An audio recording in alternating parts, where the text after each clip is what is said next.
people want to meet people, and like everyone's trying to do all this, AI marketing or digital marketing, but like there's a big upsurge now in like conventions and conferences and people being together. Or I've noticed like when I go and meet with people for lunch or for dinner or for coffee, it's just it makes me feel good. It's I feel good to like physically be together, looking in each other's eyes, talking. You just get so much more out of that than even just over Zoom or a telephone call. Or people just crave human connection. We are wired for that. And maybe AI will help, kind of automate and do all those sorts of tasks, so we can get back to like physically being together. Yeah, make more physical connections possible. Yeah. Welcome to the Yacht Captain Investor Podcast. I'm your host, Scott Kidd, where every week we dive deep into conversations with real estate pros, business owners, and maritime professionals about their mindset and journey to success. Please help support us on our journey and our channel by liking, subscribing, and commenting below so we can help you on yours. Welcome to the Yacht Captain Investor Podcast. Today I have my friend Kip on here, and it's pretty exciting to have him on here. We had a lot of fun talking the other day, so here we are again. How you doing today? No, I'm doing awesome, Scott. Yeah, I appreciate you having me on the show, and super excited here. And it was a blast talking the other day. Absolutely. Yeah, it was a to be continued conversation. So exactly. For people who don't know who you are, just give a quick intro on yourself and your background. For sure. Yeah. So Kip Knipple is my name. I own an executive headhunting or recruiting firm called Kip Search.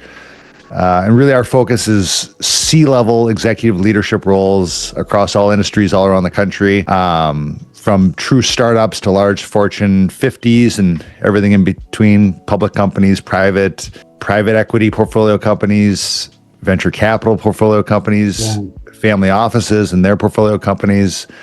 So kind of anything and everything, but the common thread is C-level executive leadership for companies. Oh, nice.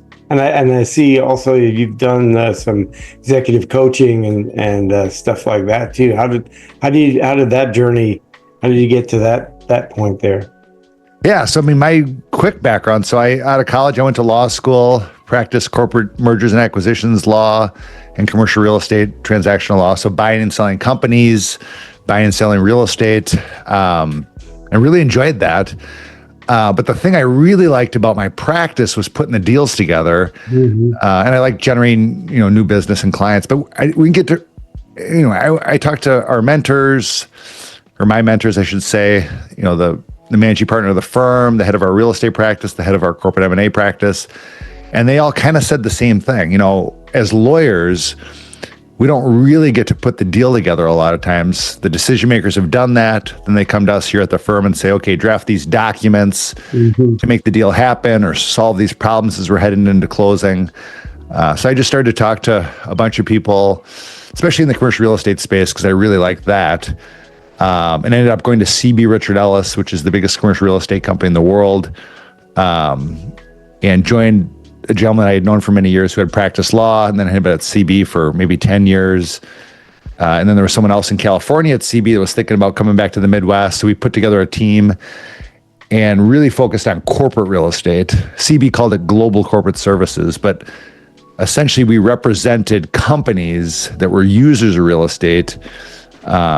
So mostly negotiating leases or buying and selling buildings if the company owned the real estate for their own operations, not to be a landlord, not to be an investor. Okay.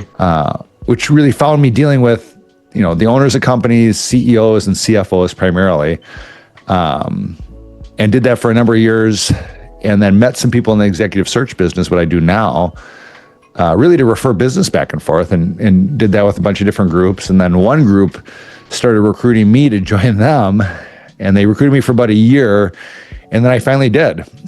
And then just turned around to my CBRE clients, and instead of doing real estate, started doing executive search locally and around the country, and absolutely loved it. And kind of quickly wised up, and then launched my own firm, and then we've grown it from there. But the interesting thing was, especially in the beginning, when I went from real estate to executive search, the conversation was immediately different with the same exact people. Partly, they already trusted me and knew me, but it was just a different conversation. It was people let their guard down. It was much less stiff and formal and much more personal. And, because we were talking about, growing their business or just, people growing in their careers. And I think people were a lot nicer too, because I think they thought, CEO thought in the back of his head or her head, I'm going to be nice to Kip because maybe at some point I'm going to want a new CEO role. And it really fit me personality wise and just really enjoyed really having more personal, intimate, if you would, conversations with people rather than just transactional type of conversations.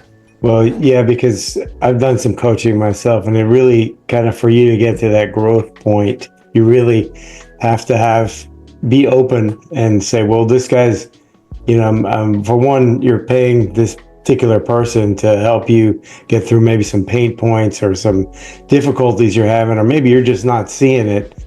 And what I've found is, especially with coaches that are good, they just ask you a bunch of questions and you probably had the answer before, but you just kept skipping over it or didn't bring it to light. But then they just keep asking you those same questions and you go, you know what, I already knew that. Or maybe they tell you, well, who do you need? Who do you need to fill this point or, solve this problem? So I get it. I've also mentored some people on the yachts and stuff. I have about 5 first officers that are now captains and stuff. And they can still call me any time of the day or night if they need anything. And I do the same because, we all have different experiences, different backgrounds, and, everybody brings stuff to the table. And we've also recently just started like a captain's check-in where a few of us captains get together. We just talk, we talk about whatever, usually just, where we're going, what we're doing. A lot of times we talk about family and other things, but it's one of those things where as people in our positions or even executives, you don't get to be around your peers that often because you're the guy and everyone's coming to you for the questions or the answers, and you have to be on alert, and you have to be short. But if you can let your guard down and just talk, a lot of times that's one of the things that we all need. Absolutely, highly valuable. And you need to be strong for your team, and you need to be casting the vision of where you're headed and what you want to do. And so to be able to be in peer groups and talk to other captains or captains of industry, it's super helpful. Yeah, it really is, because it a lot of times as captains or as executives or what have you, you get, for lack of a better term, crap goes uphill and downhill, so it all hits you from all different directions. So a lot of times other people can't see see what you're kind of going through, and other people have been through it already, especially as captains or CEOs or something. Like, well, try this, or hey, talk to this guy, or do maybe just sit back for a minute, let it play out a little bit, because the solution might be in there. And it's something I think that is a long time coming, because there are a lot of captains groups or CEO groups and a lot of that stuff like Facebook and everything else, WhatsApp. Those have become pretty popular. But I found a lot of the groups, a lot of them end up being a rant. Who was the jerk? This is, it's like, hey, I just wanted to know where there was a good place to get some provisions here. I didn't really care who else was a jerk. That was, so I'm in those sporadically at times, but I think with the one-on-one or in a small group sessions, I've always gravitated to those masterminds or those group coaching. I did that a few times. I really liked it because everyone was in there and open and just kind of helped each other. Where you did have a group leader, still had, one person that was kind of guiding everything. And then a lot of people had different takes on a lot of different things that was really helpful. Oh, absolutely. Yeah. I mean, yeah. The whole mastermind principle for Napoleon Hill. I mean, there's a reason everyone, since he kind of created that, every motivational speaker or group has everyone replicated has it because his. it works. Yeah, I mean, I recently reread that Napoleon Hill's book. I think I probably read it maybe 3 times. I think I'm gonna read it again just Yeah. because I get some great stuff out of it. And someone was saying like, "Will AI replace Napoleon Hill?" And I said, "No way." So the Yeah. concept's still there. That AI may enhance it, but I don't see it moving it to some way out of it where no one will use those same guiding principles. I mean, they're all it's pretty simple, And I recently had Dr. Benjamin Hardy on the Cool. podcast, and I've read all of his books multiple Yes. times, and he's got a new one coming out about scaling, and Okay. as a matter of fact, he's gonna send me some of the copies, and if you send me your address, I'll send you a For copy. sure. Yes. I would love that. Because I I'd love love his to hear your books. take on it. Yeah, and he's like saying it's pretty easy. It's pretty simple. Simplicity scales, complexity does not. Exactly. So if you start making the plan more and more complex, it'll be harder for anyone to follow. So all the processes get harder and everything gets more difficult. So a lot of times just setting back and just taking a better look at everything and see what you can cut out is usually more important than what you need to put in. Totally. Yeah. I mean, I've always tried to implement the KISS principle, just keep it simple, stupid, or silly, but just like it works like in everything in life. The more you can do that. And they always just say like the more intelligent you are, or the more you know a subject, the simpler you can keep it and the simpler you can explain it. Yeah. The more you master a subject, the simpler you can explain it to people. And it's so true. Yeah, it really is. And I'll definitely send you one of them because it's, Yes. last time on one of his last books, he sent me 20 copies and I passed them all out. That's fantastic. And actually, I was able to pre-read. I got a quick glimpse of the new book. So Nice. it's really good. It's not a long read or it's not complicated at all, really. It's going to be, I think it'd be a game changer for a lot of people because like scaling in general is what a lot of people want to do, but it's a lot more. It's probably a little more simple than you think, and there's not really anybody that focuses on just scaling. Yeah, very true. Not many people around there. And as far as like, what do you see like in your coaching and your executive searches? What do you see as far as like AI tools that are optimizing what you're doing? Oh boy, I mean that's such a hot topic. And to your Napoleon Hill piece, I mean you can actually like tell your AI, your ChatGPT, whatever you use, like you are Napoleon Hill, and then have a conversation back and forth like you're talking to Napoleon Hill. So it's pretty cool. Yeah.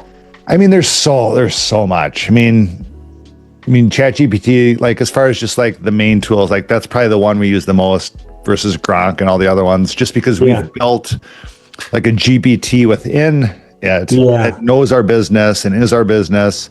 And so like if we want to create a marketing piece or like messaging, like we can talk to it because it knows who we are and it keeps getting better and better and better the more we work with it. So that's probably the main one. But boy, there's just so many different AI things. So in fact, we're going to meet, I'm bringing in my leadership team to our headquarters in a couple of weeks and meet with a gentleman that has started like, he's had a couple of venture studios where they, new businesses come in and they help create the product or service and launch it. That's kind of what he's done. And he's been like a fractional COO for a bunch of startups. Oh, wow. But he's created this AI that we're going to work with him on and really spend 3 days like inputting who is Kip Search, what are we all about, what's our business, everything. And then he'll pressure test it against the market using all the AI tools and basically 200 of your direct competitors and come back to us and say, okay, what are you saying that's exactly the same that everybody else is saying? Yeah. What are you saying or doing that's a little bit different? And then what are you saying or doing that's completely unique? Or where are some opportunities for things so that we can look at those and think, are those things we want to pursue?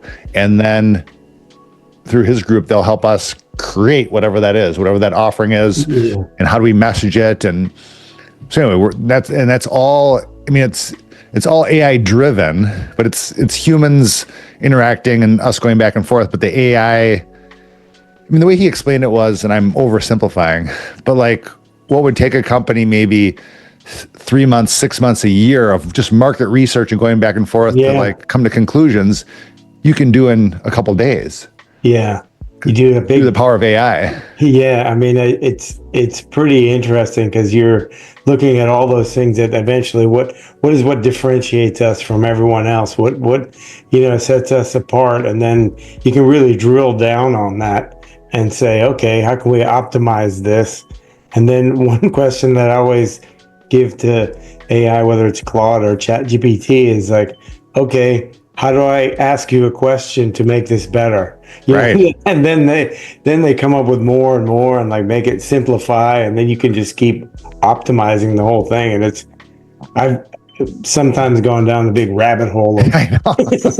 because it's like, well, this is great, and then you're like, oh wait, I'm way off topic of what I was originally trying to do.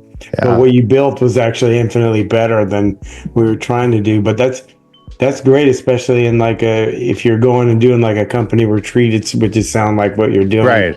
To go and just kind of drill down on what and where you need to be. You're asking those who, what, where questions that are going to simplify that whole scaling and where you want to be. Like you may want to scale only to a certain point to where like it doesn't affect your lifestyle, or maybe you can scale even further where it's easier, and then you can actually ask it those questions like realistically, how many clients do we need, and how many clients are essential for us to get to that next hurdle.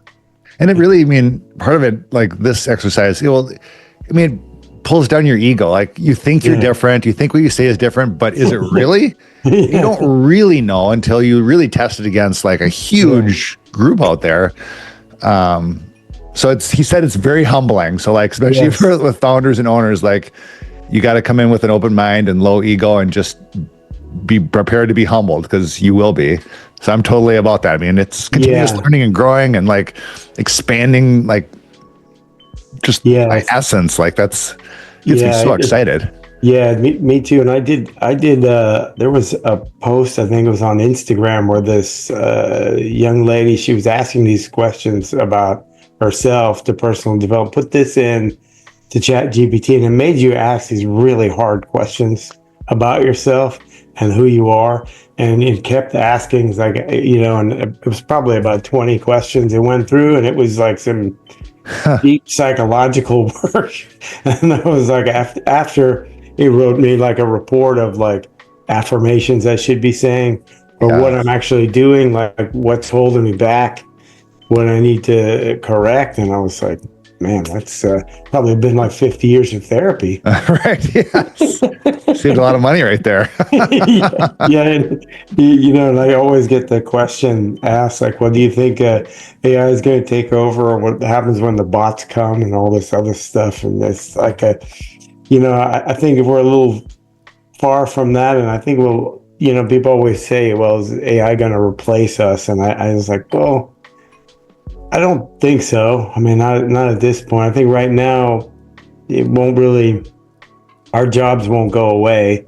It'll just be optimized. Somebody with a huge AI background will replace what you're doing, probably. But if you're still doing like that personal development stuff, like what you're doing, there's always going to be a need for that, because especially for people that are executives and coaches that want to do better and be better, you're going to need to keep doing that deep work, because everybody's different. Everybody's in a different place. Very true. So what do you see like going forward as far as like building out these coaching programs and stuff? Like what do you see that is a genuine need for a lot of people right now? Yeah, I mean, that's a very good question. I mean, I think on the AI thing and how that all ties together, something that's also happening is all this technology is coming. People have this craving for like human connection. Yes. Like, we have all these tools and AI can help us do things and other technology, but like people want to meet people, and like everyone's trying to do all this, AI marketing or digital marketing, but like there's a big upsurge now in like conventions and conferences and people being together, or, I've noticed like when go and meet with people for lunch or for dinner or for coffee. It's just, it makes me feel good. It's I feel good to like physically be together, looking in each other's eyes, talking. You just get so much more out of that than even just over Zoom or a telephone call, or people just crave human connection. We are wired for that. And maybe AI will help, kind of automate and do all those sorts of tasks so we can get back to like physically being together. Yeah, make more physical connections possible. Yeah, because people want that. Even like you talk about personal development, like going to a summit or a conference and being with other people, going through business or personal development versus just doing it, over Zoom or something like that. It's just, there's such a profound difference. I'm in one group called the Arte Syndicate, which is a bunch of entrepreneurs, mostly around the US, but internationally too.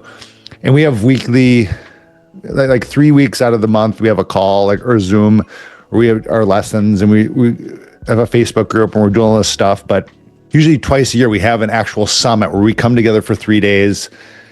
And I mean, they're expensive, as a lot of these things are, but I always tell people that are considering it to go for it. Again, if it's financially feasible, do it, because even though we're all in the same group and you have a trust level, and it's people have a certain character and ethics and morals that are just in the group. But once you're physically together and you look a woman in the eye, shake their hand, or even the leaders of the group, your trust level just goes up so much more when you're physically together versus just doing it over Zoom or telephone calls. There's something super powerful about that. And I think you're exactly right. People craving those connections. I think, with just the advent of the internet and social media, it's kind of created a divide and a distance between people. And I think there's why maybe we're coming back around to these things that are going to make us more present with each other. I hope so. I hope so too, because like I just went recently to 2 conferences. One was real estate, and one was more of a Jetson Capital. It was more of like just a capital event where a lot of people were looking for capital or deals or something like that. And I got a lot more out of both of them in different ways. Just like you get the certain energy from just that many people being around. And both were very positive because everyone was there asking each other, like, what do you need? What's going on with your business? How can we help? And there's something about that. And also, like you're saying, if you can go for it, and a lot of these can be quite expensive, like you were saying. But if you can put yourself in that room, that one person you need, or that you could be the person that person needs, right? Just by showing up there, and that could be life-changing. And because you've met in person, hey, Kip's over there. Let me just give him a call. And like, hey, I was thinking about this. Oh yeah, call this guy. The next thing you know, solved. Or it's done. And just because you two met in that same area. And it does make a huge difference. I would say tech, AI, and like this podcast and other things I've done virtually have enhanced and kind of put me in the opportunity where I've been able to go to some of these events and stuff like that I never really even thought about, because I learned the hard way of networking because I had one particular job on the yachts for about 6-7 years, and probably one of the best guys I ever worked for, and if not the best. And I was looking for a new job after that, and I went, because as captains we mostly go and talk to most of the brokers, because the brokers are right in line with the owners and stuff, and they're part of the network. And a lot of times they were looking at my resume and they're like, oh great, you got longevity, you stayed with this guy for a long time, you don't have a lot of jumping around, you have good references, but I don't really know who you are. And I was like, well, I can hang out in the office a little bit longer, but I don't know if that's going to help. So I wasn't constantly looking and meeting people. So I kind of made that decision that I need to get out and network more. Sure. So I started going to more of these events. So you You said that you alluded to a lot more of these events coming up. Do you think that's because of COVID where we all shut down, or do you think it's just a natural trend for these events? Yeah. I think the whole conference summit business was huge, and then COVID happened and the government lockdowns, and that business like died overnight. Yeah. And then now it's coming back, it is back. And just more and more as just different groups I'm in, whether it's, RTA with entrepreneurs or some like, executive recruiting firm groups. There's just so much talk about people getting, as far as like business development, like what works and what isn't working. But time and time again, we're just hearing going to conferences, meeting people face to face. And I can and that's just, I'm hearing that over and over and over again from all different sources. And just personally, like I like that stuff, and not everyone loves it, but like I can feel that the difference, physically being together with someone in person versus just over Zoom. And in fact, a couple of books I'm reading, but this is one right here called Captivate. Okay. Vanessa Van Edwards. Oh, really? And part of it, the part I'm at now, she's talking about conferences and meeting people face to face, and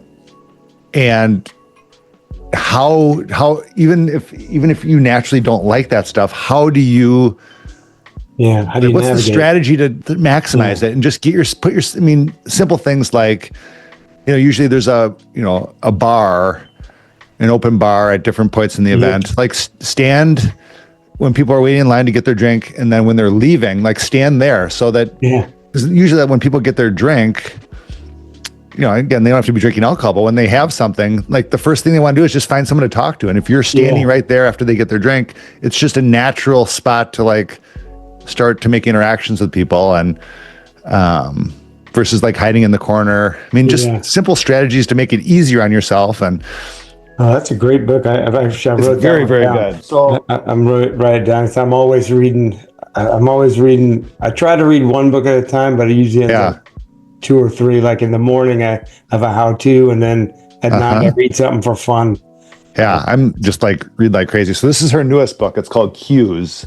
Okay. And she's been on the CEO Project podcast. She's been on everyone's podcast, and she's kind of making the rounds about this book. But then Captivate was her first book. And she talks a lot about she's like a research scientist, but on just nonverbal cues or even verbal cues. Like, how do you pick up on these things with people you're talking to? And then how can you be cognizant of the ones that you use to be a better presenter, a better communicator, better at winning business, better at just personal relationships. But her formula for charisma, because everyone, people know charisma when they see it, but it's just hard to define what is charisma, and are you just born with it? But her formula is, and you can think about this as you go and meet people that you think are charismatic. It's a blend of competence and warmth. Like they're competent, they're an expert on whatever they do, but they're competent. Like they're smart, they know what they're talking about, but they're also warm and they're personable. And like some people are more competent and less warmth. Some people are more warm but less competent. And like, how can you use your cues to make a blend? And it's never exactly 50-50, but like be strong in both of those. And then the result is charisma and being charismatic. She's got videos everywhere that if you just Google her name, and she's very, very good at like explaining these things and demonstrating them. And she's like a self-proclaimed introvert before she dug into this stuff and then tried to, share this with the world. I forced myself to network and stuff because I come from a big family, and I know a lot of times like getting a little bit of time for yourself is really important. Yes. And like I was telling you, we had just recently had 16 people in the house, and my daughter's graduation and stuff, and it was always somebody asking, what are we doing now? What's going on? What's this? And then it's over and over again. And then now it's a little bit quieter, but like I keep to myself a lot, especially on the boat. A lot of times I have to step back and just kind of think things through. So I need that time. So networking is not really something I really had to work on, because I noticed that especially one of the events I recently went to, I was from 7 in the morning till midnight. I was networking and meeting people. And then I did that 2 days in a row. And then the third day I was in Orlando. So I went to visit my daughter. So then, well, actually I left from there because my other daughter she was having an event for ROTC. So I had to leave. Yeah. And even that 4 hours, like I was dragging, like I was forcing myself, pushing myself through. And then when I went home, like I just the next morning on the Sunday, I normally get up pretty early, but I just slept in. I was out. Yeah. Because it is it's very physically and mentally demanding. Yes. To do those things, and especially if it's not something that comes easy to you, or you've worked on a lot. Like it gets better. It gets better the more you do it. Like anything else, the more reps you put in, the better it becomes. But yeah, that one, I felt that one. I bet. That's a long time. That's 7 a.m. to midnight. That's a long time to be on. Yeah, and I did like throughout the day, I took time to, like when I walked out and went and got lunch by myself. Went and got a snack, because there was a big group of lunch. A friend of mine was like, hey, where were we eating? And the next thing you know, there's 20, 30 people at the table. Right. And it's like, so I did take some time in the afternoon. I went and got a coffee and kind of sat quietly somewhere for a little bit and then get back into it and stuff. So you do. That will definitely take you up on those books there. Yeah, they're very, very good. She's an excellent writer. And even listening on Audible, like, because I love when authors read their own book on Audible. I think it's 10 times better. So she reads them herself, and she does a very good job. Yeah, this interesting, because you think of like Napoleon Hill, like what was he going to sound like? Because right. I've listened to some of them, and I'm like, well, maybe that would be what he sounds like. But it's definitely one of the, we've come full circle, because Napoleon Hill is definitely all the stuff that we're talking about is based on most of the common principles that he talked about. And there's not a whole lot of new stuff there. Granted, there's some science that's new, that's integrated into it, and also AI that's integrated, but principles are still the same. That's why I really don't think it's ever gonna go away. It'll keep growing, and I'm willing to take the ride. Yeah, for sure. Is there any other books that you're reading now that you could recommend? Let's think. I'm listening to so I have certain podcasts I listen to all the time, and then I usually try to crank. So my goal is to do at least 10 pages a day of a book, and then you can kind of crank through them. So I just finished Q's, the one I showed you, and then started Captivate. So I'm just kind of did them in reverse order: her newest book and then her first book. So once I'm done with Captivate, I don't know what I have next, but I have a whole kind of stack of like in my Amazon cart or in my Audible cart, like the wish list, so I can just tick the next one. And but I just love reading and listening to audibles and podcasts, and just filling your mind with stuff. And then it's not enough just to read it. You need to take action, and then taking action on that stuff. One, kind of to tie it back to AI, one guy I met with recently suggested, and this was a great idea, so I started to do this, like with ChatGPT or whatever your AI is, just say, summarize XYZ book, like Q or Captivate. Summarize Captivate, and summarize it. Okay, tell me how to implement those principles into my business. And then it'll do that, and then take action on that. Like, that's an easy way to, even if you don't read the book, like what are the key points of the book, and then how do I implement that in my business or in my life, and then go take action and do those things. Yeah, it's a nice little hack for that. That's a great hack, a great advice. Because one thing that I did was, you read Warren Cleff's Pitch Anything? No, I've not done that one. I saw him live, and I had read his book before, and I saw him live, and he's just like such a beast at, like, he was going through it, and he was like 10 minutes in, he's like 10 minutes into it. I know you want what I'm offering you, but I haven't even offered it yet. And then when he did, I was like, and it wasn't more than 15 minutes. And he hooked you at the beginning.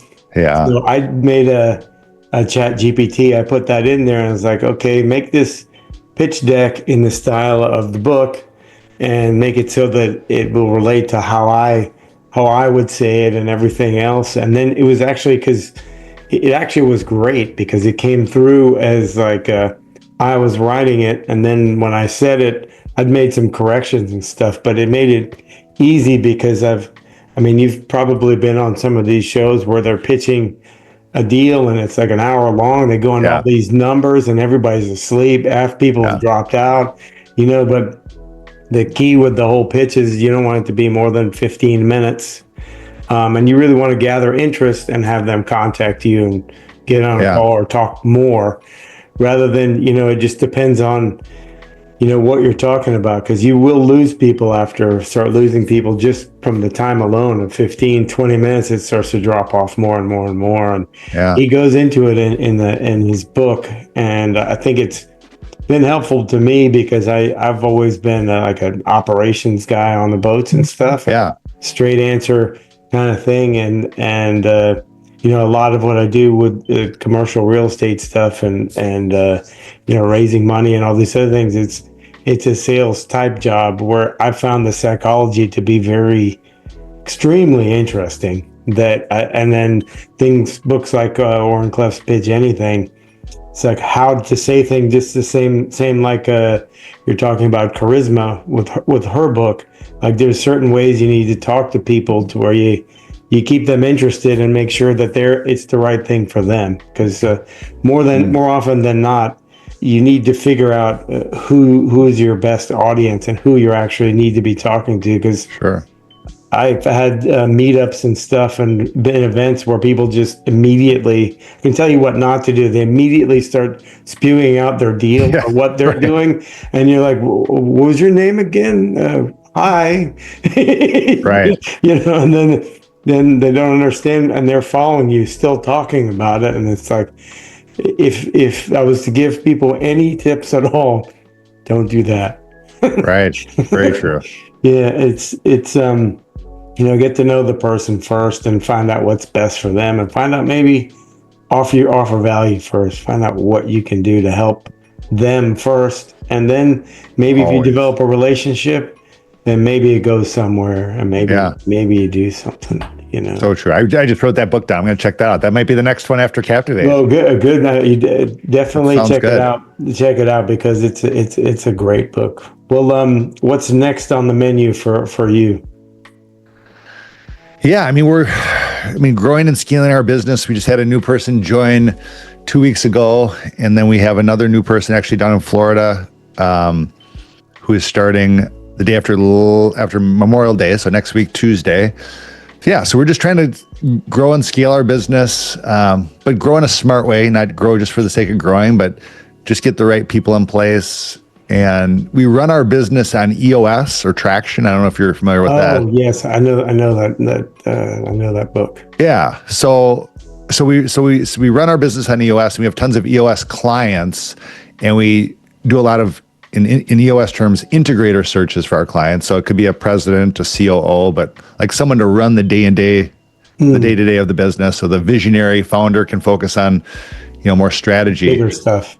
So in EOS terms, we're just trying to get the different, because I'm the visionary. So I hired an integrator a few years back. So we're just trying to get where I'm not the bottleneck on different things, marketing or finance, or the big one now was really kind of sales and business development. Like all that or the majority of it has flowed through me. So and I'll always still do that, but how do we do it so I'm not the bottleneck on that? And that'll be a real unlock for us to really scale, where all the business development doesn't flow through me or just my relationships and repeat and referral business and my capacity to go out and meet people.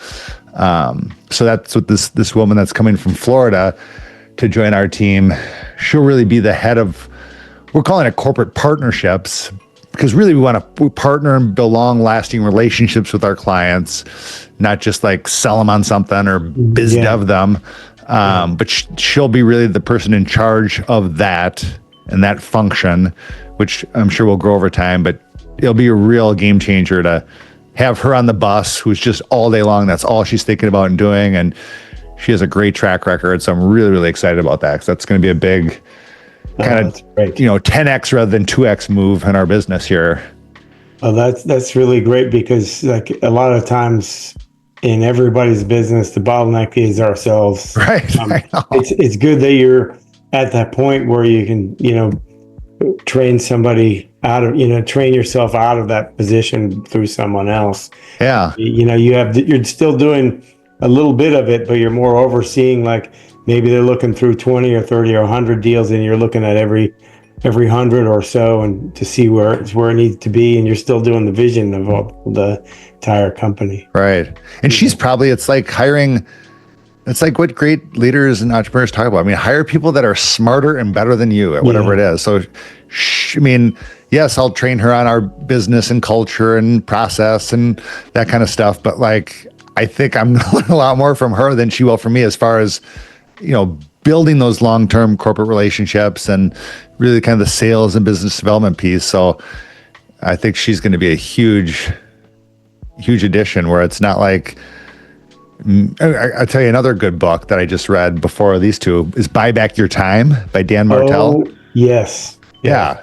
And he talks about that in there too. I mean, hiring people that are better and smarter than you at whatever the function is, and help them create the standard SOPs, standard operating procedures, and let them loose. I mean, that's really how you grow and scale a business, is just getting the right people. And then you're, in the middle, kind of thinking big vision, casting the vision, and focus really on culture and core values, and but letting people be experts at what it is that they do, and giving them freedom to run and and rope and line to get out there and just go for it without you having to micromanage them. Yeah, and if you do have to micromanage, it's one of two things. It's either you or them that's got to go. So, but I can tell it's going to be big, because I can see when you're talking about it, you're getting excited about it. It's putting you in a different mindset. Totally. That you're like, I never thought about it. You're thinking like this. You're not just thinking like this. You're bringing all these other people into the picture that are going to help you, and that are going to help each other, and you maintain that same core values of your company. It's just going to be exponential. It'll probably be more than a 10X, and it definitely won't be a 2X. Right. Well, this has been really great. Really appreciate having you here.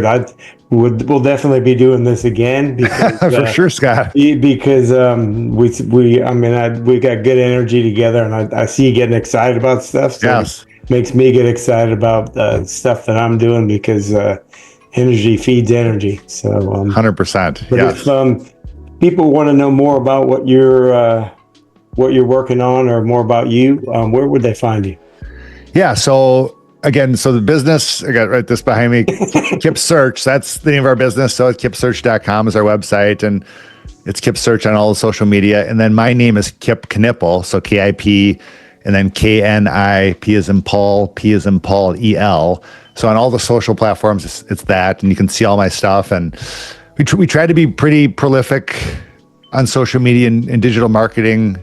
Not paid stuff, but just organic, creating good content, as you said, that just adds value, to companies and to candidates and just to people and mindset, and just put a lot out there, kind of the Gary Vaynerchuk, Gary V idea of just, creating lots of content that adds value, and, give. And, instead of, or even Alex Hormozy, I mean, just try to just give until you can't give anymore, and just keep giving rather than asking.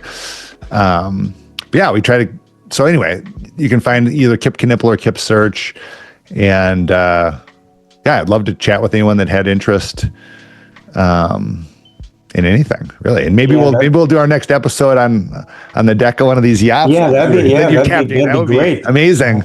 Yeah, it'd be awesome. We'll have to definitely make that happen sometime, for sure. And there you've heard it. You know where to get a hold of him, and he left you some great tidbits of knowledge about all the things he's doing, and some really great books. So I'm Scott Kidd. This is the Yacht Captain Investor Podcast. Thank you for watching. Thank you for listening. See you guys next time. Thank you. All right. Thank you.